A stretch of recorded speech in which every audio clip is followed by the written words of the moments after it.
Red Magic. The Battle for Magica. Chapter 18. Travel Plans. Are we there yet? Gliss complained. We've been walking forever. It was the following morning, but Darb still hadn't told his friends what his idea was. He'd said it would be easier to show them.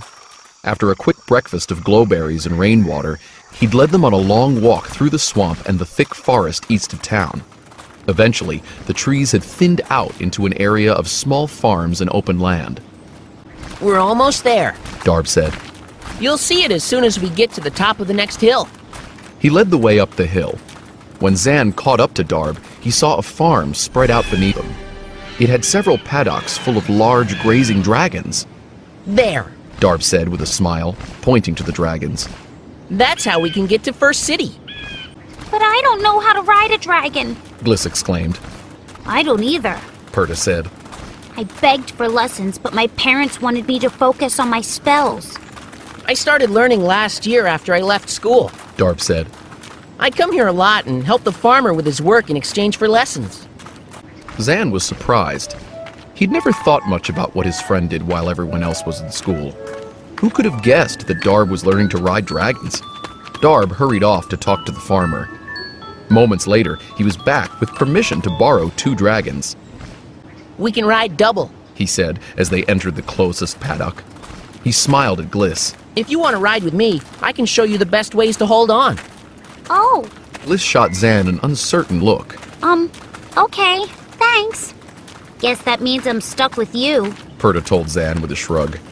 Zan didn't answer. For one thing, the thought of riding double with Perta made him feel weirdly nervous. For another, they'd just reached the dragons. One of the huge creatures looked up. It had large, gentle eyes and iridescent purple scales. Zing scurried over to sniff its nose. When Zing let out a tiny burst of flame, the bigger dragon jumped back in surprise. Behave, Zing, Zan warned. Otherwise Darb will tell these guys to eat you. They don't eat anything but plants. They're cloud gliders. Darb patted one of the large dragons. Their owner thinks they'll be easier to handle than the wind racers, even though they're not quite as fast. He gestured at several larger, fiercer-looking dragons in the next paddock. I'll take his word for it. Zan stared up at the nearest cloud glider. Was he really about to climb onto this huge creature and soar into the air? Once again, he found himself thinking that having adventures was a lot scarier than he'd ever expected. Still, he wasn't about to let the girls see that he was nervous. What are we waiting for? He exclaimed. Let's go! Grabbing the cloud glider's wing, he vaulted onto its back. The dragon gave a snort of surprise and leaped straight into the air. Zan tumbled to the ground. Zan! Gliss exclaimed. Are you okay? I'm fine. Zan winced as he stood up. Pretty sure that a bruise was already forming on his backside, he turned to Darb with a sheepish smile. Maybe you'd better give us a quick lesson. Darb explained how to handle and steer the dragons. Then, he helped Zan mount the correct way. Zan, you hold on to the dragon's neck, he said. Perta, you hold on to Zan. This is scary. Perta said as she settled into place behind Zan. He could feel her breath on his neck and smell her hair. He tried not to react as she slipped her arms around his waist. You better hold on tight, he said. I'm not jumping down to catch you if you fall off. She laughed. I'm not the one who already fell off, remember? By then, Darb and Gliss had climbed onto the other dragon. Ready? Darb called. Hang on and follow us. Darb's dragon leaped into the air. Zan could feel his own dragon gathering its muscles. He held on tightly as the beast sprang upward. The wind from its wings rushed past Zan's head. Oh, we're flying! Perta said with a laugh. Zan grinned. Yeah.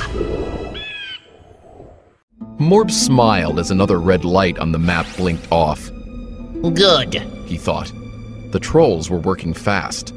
A moment later, he heard a cell door slam shut in the dungeon. The new prisoners yelled angry protests at the trolls who had captured them. If they're upset now, wait until they find out what I have planned next. He muttered with a cackle. His gaze fell on the discarded Blink images of Zan and his friends. Seeing them made his good mood waver.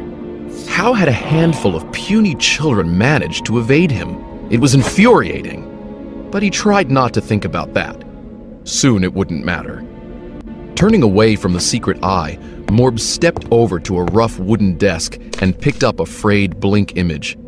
It was a portrait of a large family. There were two handsome, smiling parents, both Reds. Around them were a dozen children, more than half of them Reds as well. But Morbs' gaze barely flickered over most of the cheerful figures. His focus rested on an unsmiling, skinny, amber-eyed little boy, the family's only void. Morbs stared at the boy for a long moment and then tossed the picture aside. He wasn't that pathetic little void anymore.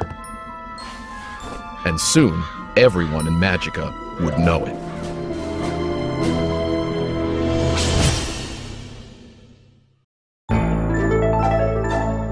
Little Fox.